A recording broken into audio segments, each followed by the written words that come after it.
মাসে 1000 টাকা করে না পেলে ওই অটো স্ট্যান্ড আমি তুলে দেব। আপনি স্ট্যান্ড তুলে দেবার কে?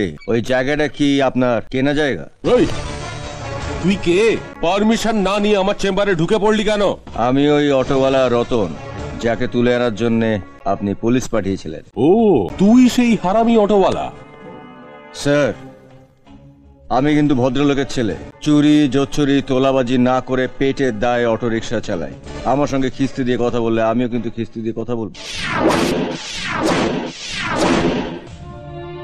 আমরা এই গরিব মানুষগুলো রাত দিন খেটে যে টাকাটা রোজগার করি, ওই চেয়ারে বসে সেই টাকায় ভাগ বসাতে আপনার লজ্জা করে না?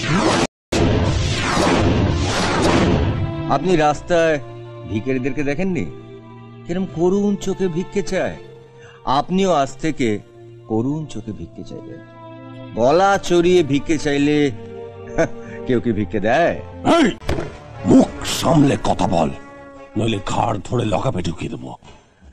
এমন কোন মায়ের লাল জন্মায়নি যে আমার এই ঘাড়। এবারে বলুন যে কেন আমাকে লকআপে ঢোকাতে চাইছেন? যদি মনে করি যে আমি সত্যি কোনো অন্যায় করেছি, তাহলে আমি নিজেই লকআপে ঢুকে যাব। এখন আমাকে লকআপে ঢোকালে কাল বেলা 12টার সময় আপনাকে আমায় কোর্টে হাজির করতে হবে। আর কোর্টে কাঠগোড়ায় দাঁড়িয়ে আমি চিৎকার করে বলবো, ধর্মাবতার, এই শুয়োরের বাচ্চা পুলিশ অফিসার আমার কাছে ঘুষ চেয়েছিল, আর আমি ঘুষ দিইনি বলে আমাকে লকআপে পুরে দিয়ে।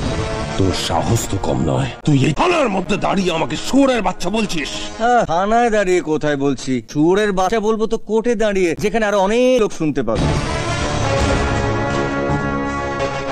থানায় দাঁড়িয়ে আমি তো ভদ্রভাবে কথা বলছি। আপনি তো আমাকে হারামির বাচ্চা বললেন। আপনি গুরুজন, আপনি যা শেখাবেন ছোট ভাইরা তো তাই শিখবে।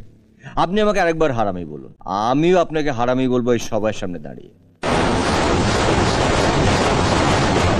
এবার বলুন স্যার, কাল কোর্টে যাওয়ার জন্য লকআপে ঢুকবো, না 2-4 টাকা ধান্দা করার জন্য অটো নিয়ে রাস্তায় নামবো? ঠিক আছে, আমিও দেখ কাল থেকে তুই ওই অটো স্ট্যান্ডে কি করে অটো রাখিস।